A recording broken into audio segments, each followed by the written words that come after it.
মাতৃগর্ভে জীব যাবে সঞ্চার করায়, পঞ্চম মাসেতে জীবের দেহ পুষ্ট হয়, ষষ্ঠ মাসেতে জীব পায় গর্ভে অশেষ যন্ত্রণা, বলবো কি বিশেষত তার চৈতন্য থাকে না।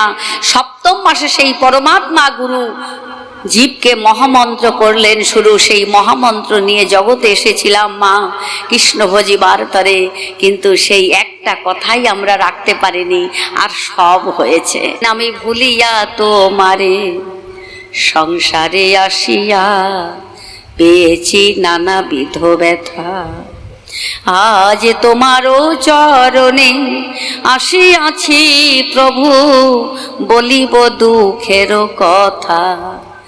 এই জগতে দুঃখের কথা কেউ শুনবে মা? আমার দুঃখের কথা কেউ শোনে না। আমি জননী জঠরে ছিলাম যখন বিষম বন্ধন পাশে, একবার প্রভু দেখা দিয়ে তুমি বঞ্চিলে এই দিন দাসে। আমি তখনও ভাবিনু জনম পাইয়া ভজন করিব তব, আমার জন্ম হইল পরিমায়ার জালে, আমার জ্ঞান না হইল নব।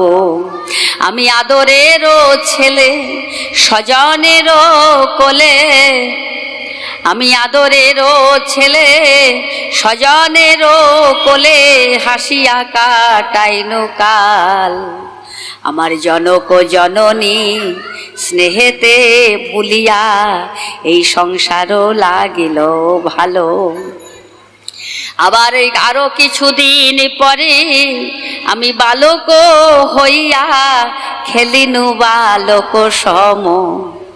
আবার কিছুদিন পরে আমার জ্ঞানই উপজিল, আমি পাঠ পড়ি অহরহ।